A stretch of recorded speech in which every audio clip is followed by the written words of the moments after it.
donc man li ma jàpp mooy administration bu neutrul boo xamante ne dafay far waru la mën a continuer di gérer l'élection présidentielle muy l'élection maire de l'élection reine te dama jàpp ne la DGE son comportement donc viole les droits fondamentaux du président Ousmane Sonko. Du président Ousmane Sonko, mais est-ce que tey jii opposition bi taxawaay gi ci waroon am na ko.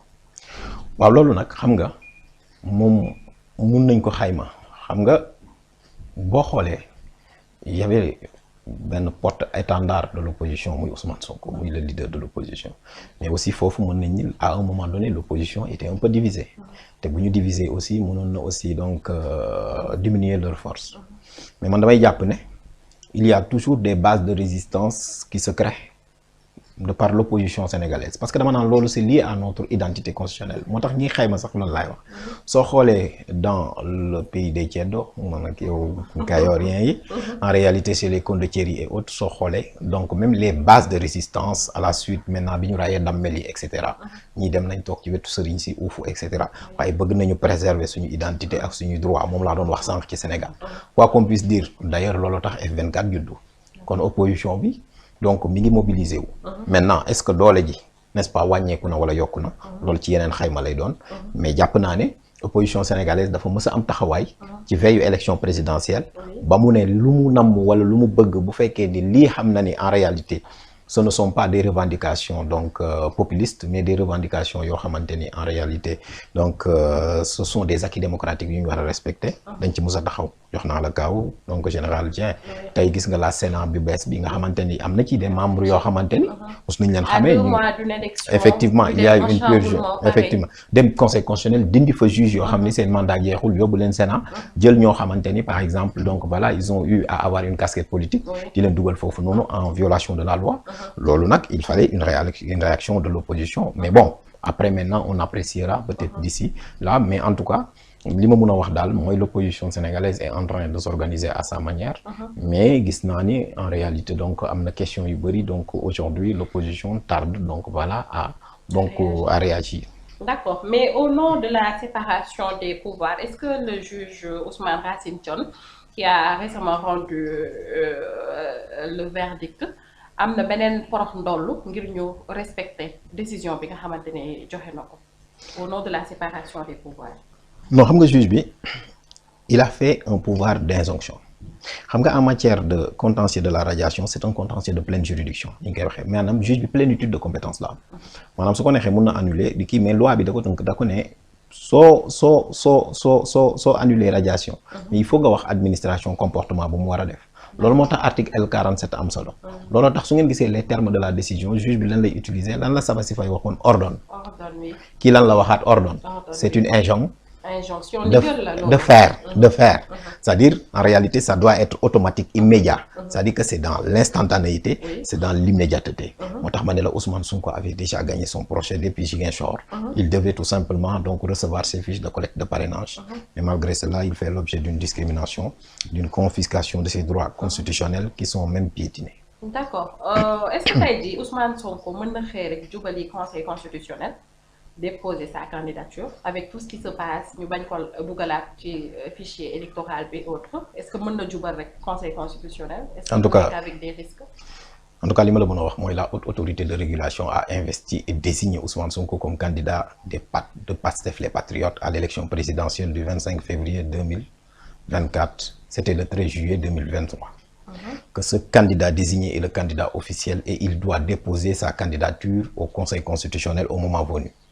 C'est maintenant à la direction du parti et lui-même et donc son mandataire qui vont s'en charger. Li ma la mën a wax mooy Ousmane Sonko va déposer sa candidature. Ousmane Sonko aura toutes ses pièces et Ousmane Sonko en réalité donc est candidat et il participera à l'élection présidentielle du 25 février 2024.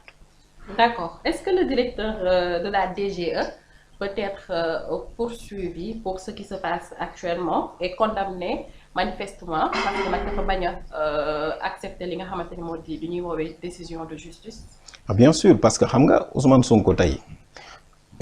créé na un contentieux ak moom bu Ousmane Sonko xamul woon ni nekkul ci yoon kon du dem di ko poursuivre ci yoon donc loolu nag peut-être donc voilà ci kanam donc li ci kanam rawuli bët. Mais en tout cas on a vu tellement de plaintes yoo xam ne Sonko porté na ko. waaw mais xam nga li am solo ci état de droit mooy. dama ko yàgg di wax sax le propre d'un gouvernement dans des affaires judiciaires ce n'est pas de gagner mais c'est de faire que justice soit faite loolu la Antonio Cassés doon wax. xam nga soo ñëwee Nuremberg 1945 le régime du Troisième Reich ils ont tué beaucoup de gens, plus de 3 millions de juifs. Adolf Hitler s'est suicidé, etc. Mais n'empêche, les dignitaires du régime nazi ont été arrêtés et jugés. Mais même avec ça, le droit à un procès équitable a été respecté pendant 2 ans. lu ma bëgg a wax foofu noonu mooy amul état boo xamante ni da nga war a jox say fonctionnaires ñu ñëw di leen jox ordre ñuy exécuter benn ordre boo xam ni c'est manifestement illégal. li la koy wan mooy. la Sénat bi nga xamante ni bi fa Ousmane Sonko demee Sénat mooy saytu élection Sénégal dañu amoon onel ñu gën a bëgg a dooleel saytu bi ñu créer Sénat. Professeur Babacar Gueye mii di suñu doyen moo bind quasiment texte bi le président Abdoulaye Wade jëmmal ko te ci la demee ba ci Sénat boobu ñu gagné ko mu accepté. ma lay wax ne su fekkoon tey par exemple dem nañu ba ci cappaandaw ga ñu def sax élection ñaanuma ko yàlla cas de force majeure am. bulletin yeeg lépp réer li ñu voté la Sénat wax yor. ci la ñuy sukkandiku pour joxe résultat yi Sénat boobu wax ne Ousmane Sonko mii jox leen ko fiche parce que yoon moo fi ne ki ko jiite woon di Doudou Ndir di magistrat nguur ga bañ Ousmane Racine Thion di magistrat wax ordonné leen nguur ga bañ Sabassi Faye di juge ordonné leen nguur ga bañ lu fi des mooy jaay doole la mais ce n'est plus du droit maintenant dama ne un état violent risque d'être livré à sa propre violence et laissé à lui-même. Aucun fonctionnaire ni aucune administration n'est au-dessus de la loi. Les décisions de justice s'imposent au pouvoir public, à toute autorité administrative et juridictionnelle. Loolu constitution bu Sénégal moo ko wax. La justice n'appartient pas à l'État. Sinon kon état kenn du ko fa yóbbu di ko gagner. La justice est un pouvoir de la société. Loolu moo tax procureur suñu koy wax on dit que il est l'avocat de la société.